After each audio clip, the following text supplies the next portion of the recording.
Okay friends, welcome to this class of plate tectonics. In today's class, we are going to discuss about fault plane solution, or in the other word, it is also called focal mechanism solution.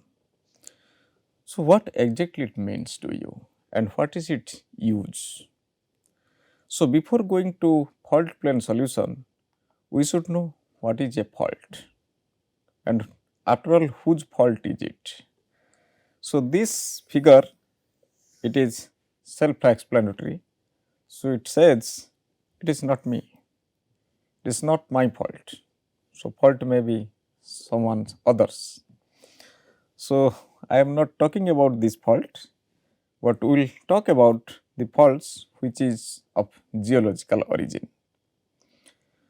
So, you know that there are different schemes of classification of a fault. So, broadly it is a normal fault, reverse fault, and if it is low angle reverse fault like less than 15 degree, we call it is thrust fault and it is strike slip fault. So, these are the basic classification of faults. In addition to that, we may say it is deep slip fault if the slip is vertical, or it is a strike slip fault if it is horizontal, and we can say it is a oblique slip fault if it is mixed. So, based on the different scheme of classification, the fault is further may be named differently. The same fault may be classified in based on different parameters and may be named differently. But overall, the fault, it is through a plane, it is separating two blocks. Either it is a reverse fault, strike slip fault or normal fault. So, everywhere the common thing is that we have a plane and that plane, it is separating the two blocks, and one is called footwall, another is called hanging wall. So, the footwall, this is called the footwall. So, this is the footwall block and this is the hanging wall block. So, footwall, it name itself, it says you can keep your feet here, you can stand on it, however you cannot stand on this plane. So, this is the footwall block and this is the hanging wall block. So, now we have a plane, this is the planar surface, we have a plane that is called fault plane. Now, the fault plane solution, it says that what is the origin of a fault? Either it is a normal fault or reverse fault or it is a strike slip fault, and what depth it was originated, and at what time it was originated, and what is the movement type, and what is the depth, and what is the distance from this point of measurement, that means source of faulting. So, all those information, they are retrieved and that is used for tectonic analysis, fault analysis, that is fault plane solution. So, if you see, this is a fault plane and here you see this is the plane, you see just I have removed the upper part, only the fault plane is shown to you, and these are the lines, these are called the lineations, that is the slicken sides, and this is the plane. On this plane there are some linear structures that is called secant sides, they are indicating the movement direction, in which direction the block is moved. And this plane, if it is there, so it should have a dip and strike. Dip and strike, you know, they are the basic things. Dip is the inclination of a plane with respect to horizontal measured in a vertical plane. And the dip and strike here, that means a plane which is here, this should be the dip amount, this angle should be dip amount, and the strike is here, that is the horizontal plane where it is cross cutting the inclined plane, it is creating an imaginary line, that is called the strike. So, now on this fault plane, whatever the lines are there, we can measure their rake like this, rake or plunge, Plunge means here if you see a linear structure, how much its inclination with respect to horizontal, that is called plunge. And the basic difference between dip and plunge is that dip is the inclination of a plane with respect to horizontal, and plunge is the inclination of a line with respect to horizontal. As it is a linear structure, so its inclination with respect to horizontal, it is called plunge. So, anyway, these are the characteristics of the faults, and in this class we will talk about fault plane solution, how to derive a fault plane solution. And if you see these figures, there are a series of figures. We have a fault here, and due to the moment of this fault, we are creating an earthquake here, and this is the focus or hypocenter, and vertical to it on the surface, this is the epicenter. And as the fault movement is taking place, the failure is taking place, so there is a ground shaking. So, waves are generated. So, these waves are called seismic waves, and the seismic waves, there are two types. One is called the body wave, another is called the surface wave. So, body wave, that means they pass through the body of this earth, earth's internal body through which the waves are passing. For example, if this is the earthquake occurring at certain distance or certain depth, the waves generated from here, that will move here and there. So, here you see the wave is moving through this earth's body, and this is the seismometer, or in the other word it is called seismograph, not seismogram, that is called seismograph, and it is recorded here. Similarly, through the earth's body, this wave is moving and it is recorded at this seismograph. And ultimately, this is called wave form. So, that means the wave which is passing through this earth's body or on the surface, when this seismometer or the seismograph records it, it will give this type of curve. So, this curve will be like this. So, some haphazard, that means some up and down, some waves are there. The first arrival, it is by the P wave, the primary wave. So, its velocity is more, so that from this origin it travels very fast and reaches at the seismograph. And the next wave is the S wave, this is a secondary wave. So, next wave one is coming, again there will be some waveforms that will be generated, and this part where the amplitude is very high, this part it is called the surface waves, the L and R wave. We will show you in the next slide. So, this is called the waveform. So, that means after an earthquake, the seismologist, they get this type of graph from this seismometer or the seismograph, and based on this they create some waveforms, and that waveform is this, and it is the work of a geologist to define which type of fault was responsible for this earthquake and what was the depth, at what depth the earthquake occurred or the fault failure occurred, and what is the distance from this present recording station. All these information, and what is the time when this earthquake occurred, all those information that can be retrieved from this waveform, and that retrieved form that is presented in this format, these are called beach ball diagrams. These diagrams, they are called beach ball diagrams. The name beach ball, it is because it is looking like the beach balls that we play. So, that is why this is called beach ball diagram. So, that means earthquake occurring, seismometer it is recording, giving this type of waveform. From this waveform analysis, the geologists are able to create this type of diagram, that is beach ball diagram. By looking this beach ball diagram, we have to interpret what kind of fault is involved for this generation of this earthquake. So, this is all total about the fault plane solution. So, already we have discussed this beach ball diagram, that is graphically represents the geometry of this moment tensor derived by the seismologist using sophisticated waveform analysis, and these are the waveform. And from this waveform analysis, we are getting this beach ball diagrams, and from this beach ball diagram we say which kind of fault is responsible for this earthquake generation.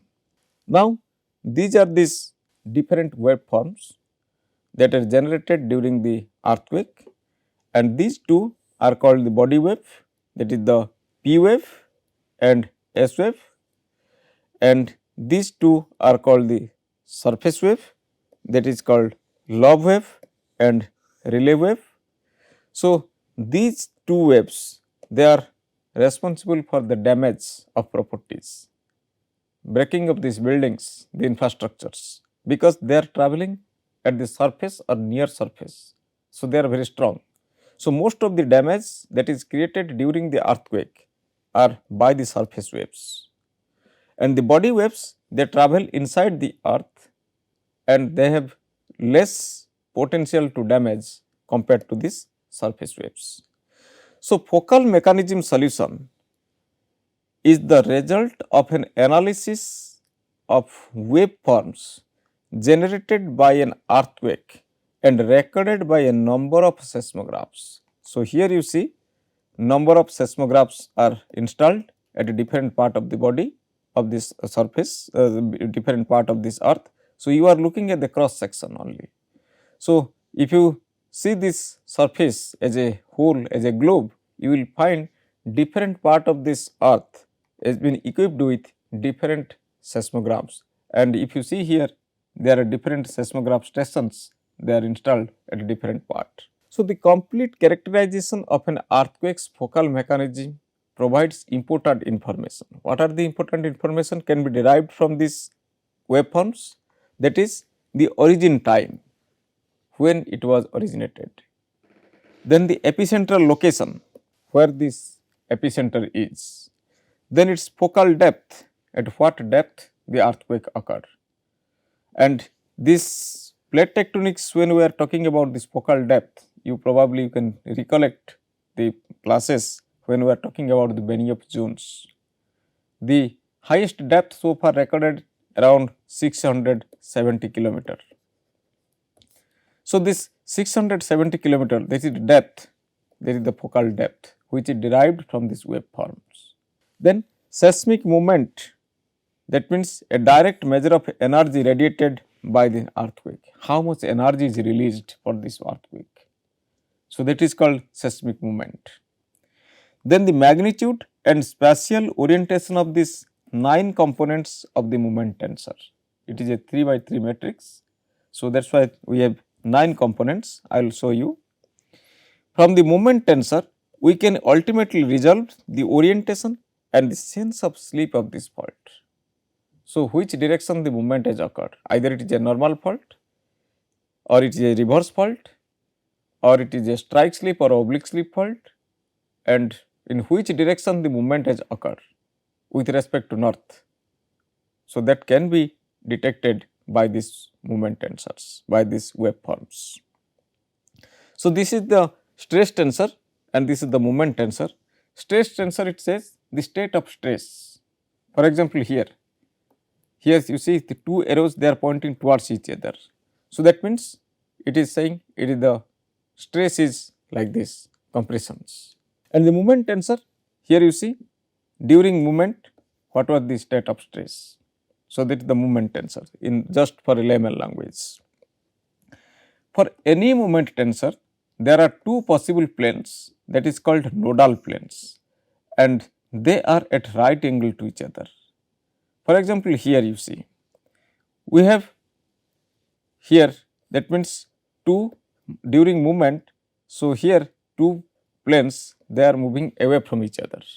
So, that means we are creating a normal faults.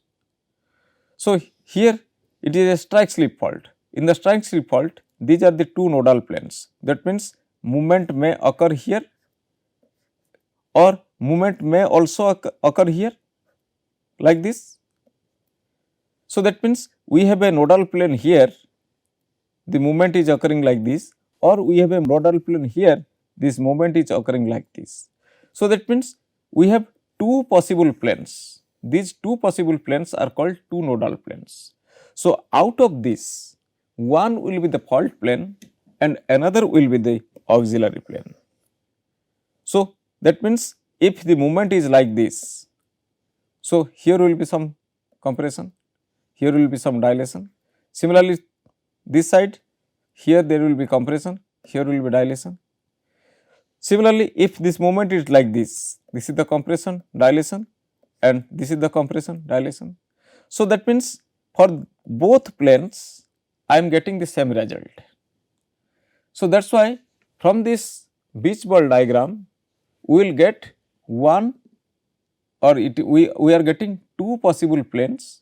One is the fault plane and another is the auxiliary plane which is perpendicular to that.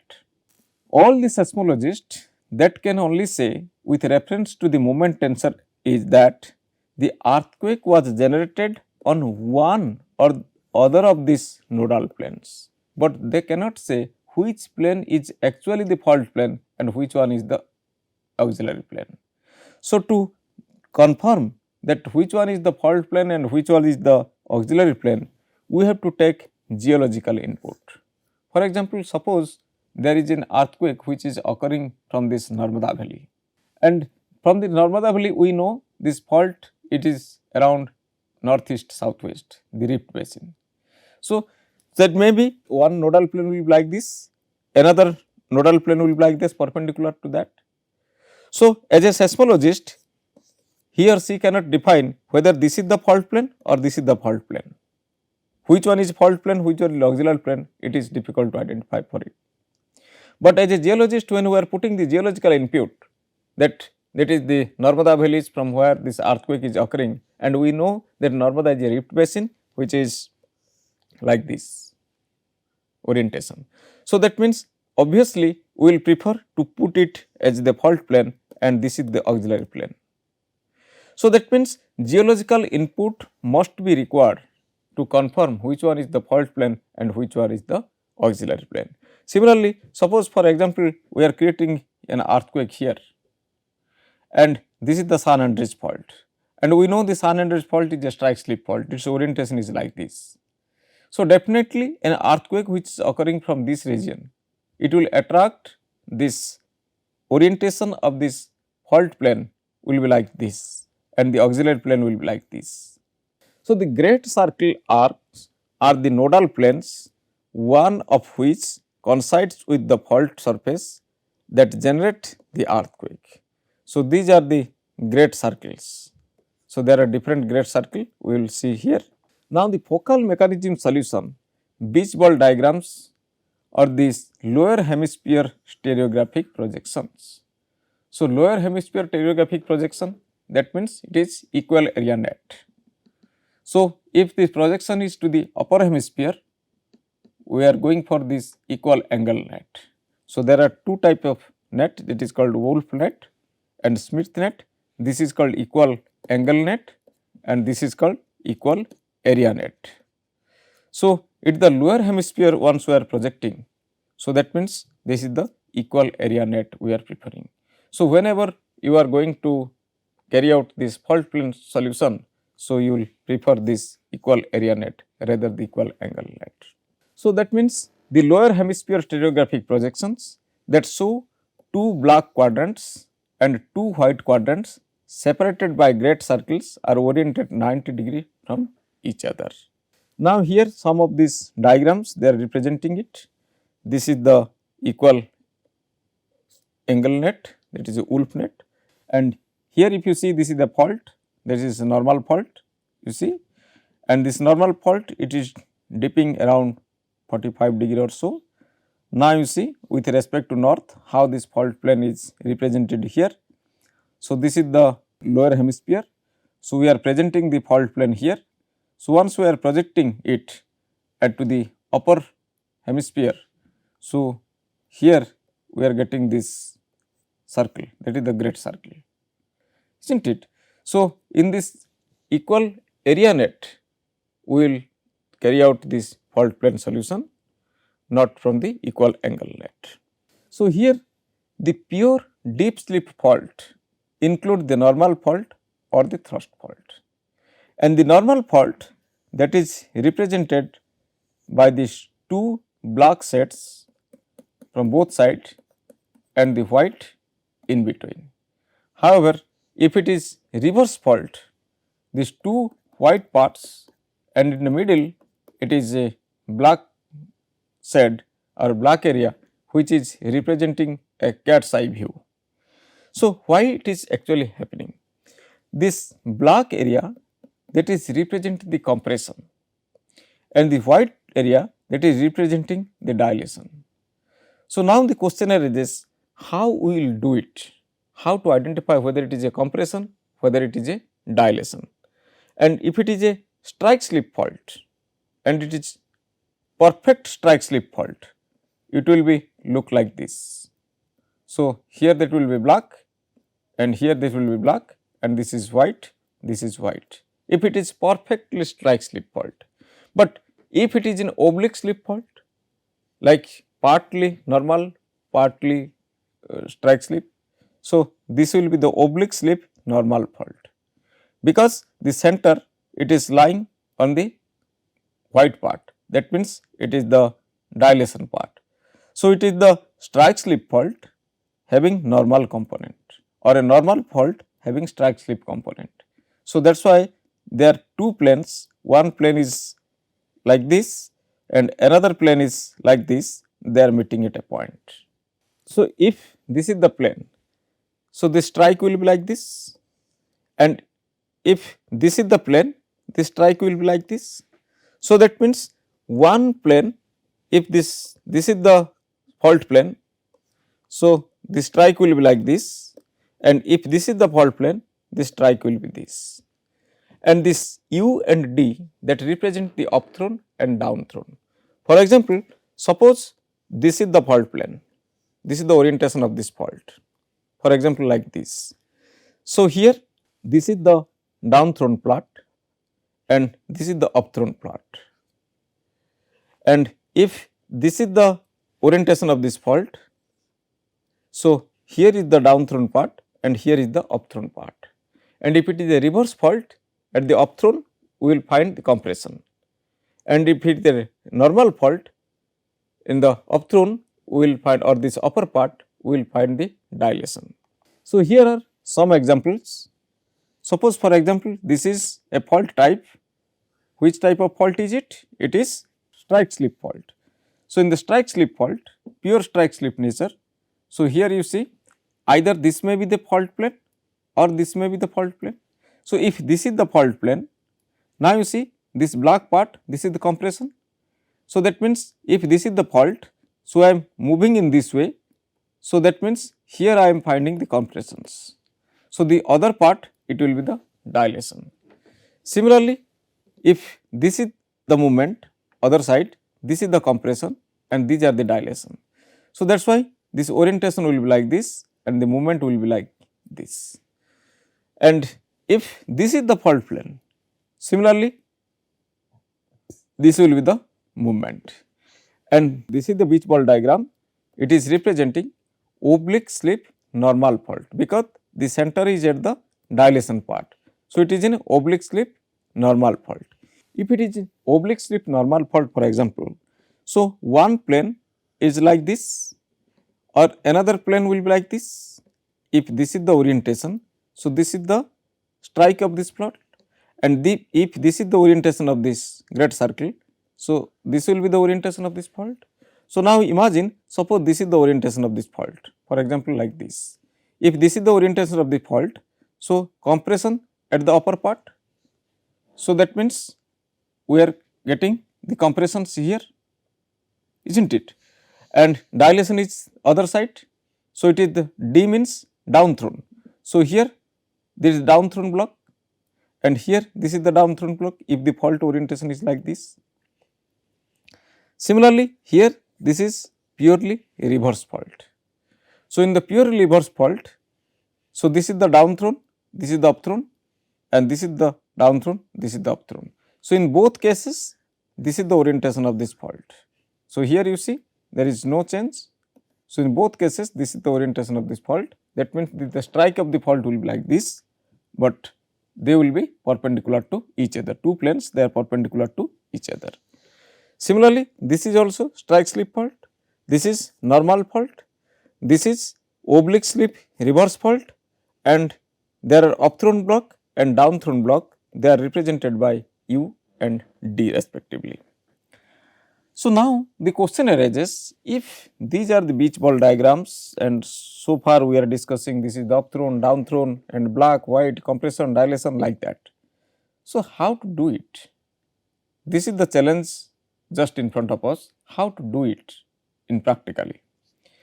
So, the basic techniques for using this P wave fast motion records by an array of seismogram to define the fault mechanism solution or focal mechanism solution of the beach ball diagram. So, how it is created? So, for example, just I am going somehow back to explain you how the fast wave of P can be used. For example, here now we have two waveforms. So, here you see the P wave which is recorded here and also it is recorded here. But the difference you can notice here, once the P wave is recorded, the fast motion is upward, and here the P wave recorded, the fast motion is downward. So, that means here once the fast motion is upward, that means the compressional wave. So, the seismograph which is recording this P wave arrival, first it feels the compression. So, this is the compressional wave, it is written here, this is the compressional wave, it is arriving fast, and it is the downward movement, that means it is the dilation wave that is recorded fast. So, in our fault mechanism solution, we will consider this part, whether the fast arrival at the seismograph, it is compressional or dilational. So, that is the fundamental behind which we have discussed so far, that can distinguish whether this fast motion will be compressional or dilational, that will define which part of the black and which part will be marked as white. For example, if you see here, we have different seismic stations, for example, like this A, B, C, like up to N. So, that means we have a earthquake which is occurring at the center, epicenter is here at the center of this circle, and we have different seismographs, they are installed at different part of this globe around this epicenter. We recorded the data, and the data which is recorded may be here fast wave will be compressional, may be dilational. Similarly, the fast wave here whatever recorded, it may be compressional or may be dilational. So, if it is a compression, we will write C or we will give a black dot for this, and if it is a dilational, we will give a circle which is not black or which is a open circle. So, that means, or we can write is D. So, that means we have different seismic stations. So, based on the fast arrival of this P wave, either it is compressional or it is dilational, based on that we will mark the circles or mark the point, either we will feel it, if we are feeling it, it is compressional wave, or the stations which is recording the compressions, and these stations which are not recording the compression or the dilation, that will marked as open circle. And here if you see, this is the epicenter and these are this position of these seismic stations with respect to this epicenter with the angular distance. So, what is the angular distance? That means in degrees.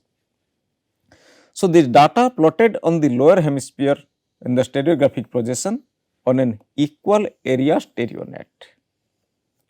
If you are projecting at the lower hemisphere, then it is equal area projection. If you are projecting to the upper hemisphere, that is called equal angle projection.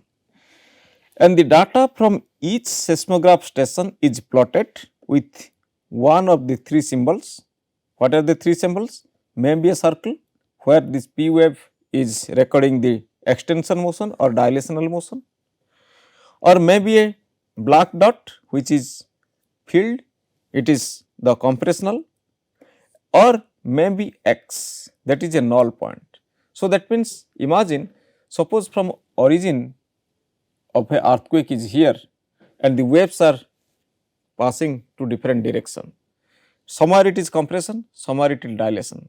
So, in between there may be some seismic stations which may not record pure compressional or pure dilational wave. That means these seismic stations are confused whether the wave they are recorded they are compressional or dilational.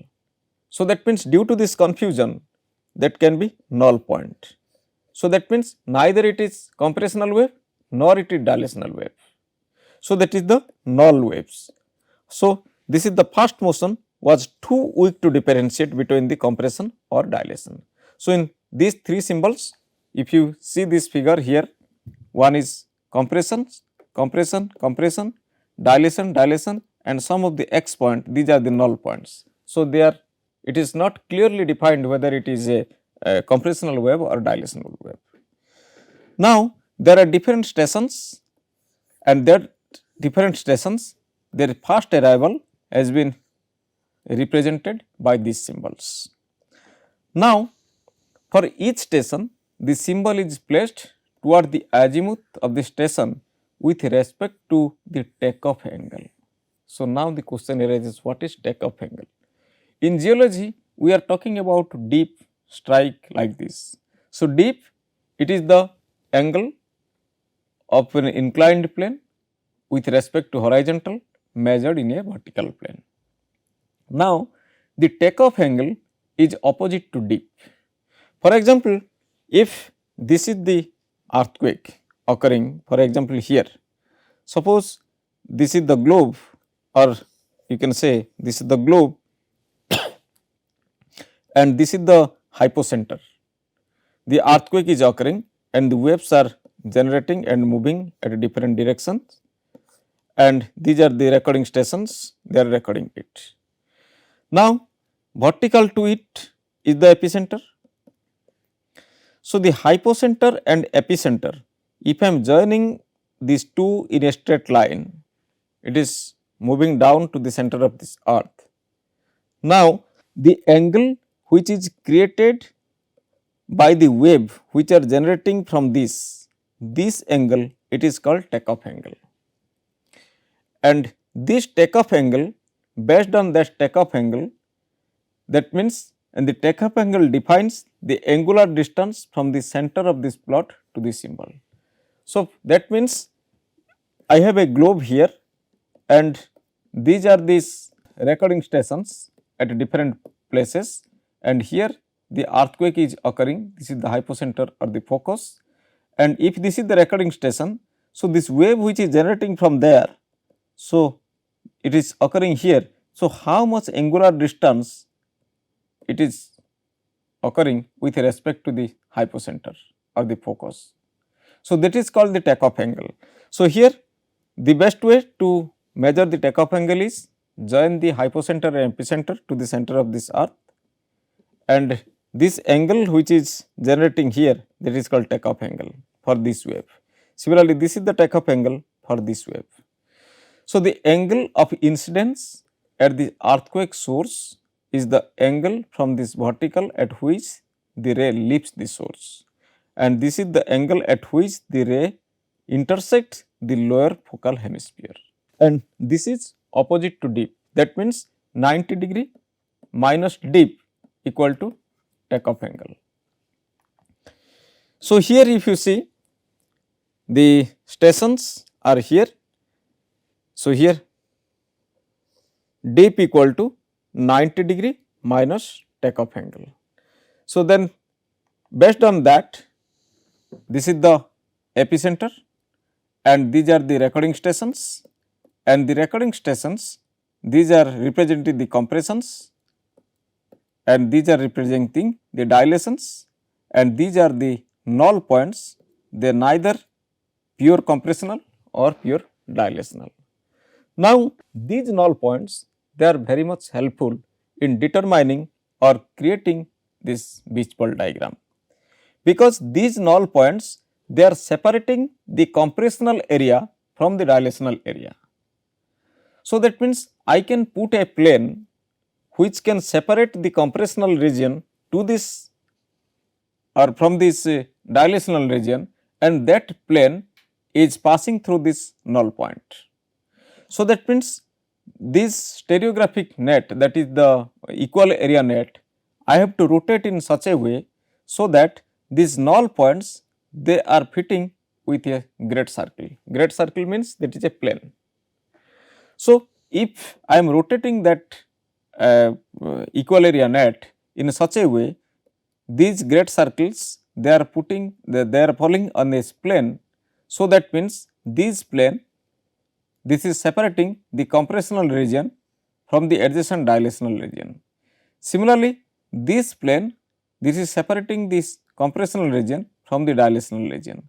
So, that means two planes which are carrying these null points or they are separating the compressional and dilational region, they are cross cutting here, and finally, those compressions, now you see all these compressional points, they are confined in this zone and the dilational regions, they are confined in this zone, similarly in this zone. So, I can make it black, I can make it black. So, like this you see, and this is white and this is white because this is dilational. So, now what I am getting? I am getting a beach ball. So, this is compressional and dilational, so dilational, and the center, it is lying on the compressional region. So, that means it is an oblique slip reverse fault, because here the center is at the reverse region and this is the strike slip fault.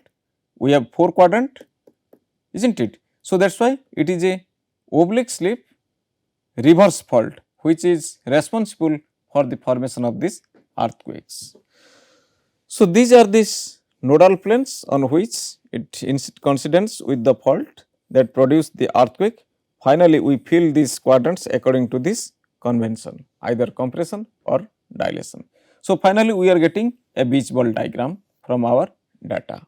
So, generally focal mechanism solution for divergent and convergent margins, if you remember when we are talking about the divergent plate margins, mostly the divergent plate margins, they are represented by normal faulting and some strike slip faulting around this transform fault. For example, if you see, this is the ridge crest and in the ridge crest the earthquake, that is normal in nature. However, the transform fault, it is strike slip fault in nature. And now the convergent margin, mostly it is of reverse fault. So, it may be some normal fault or mostly it is oblique fault and strike slip fault like this.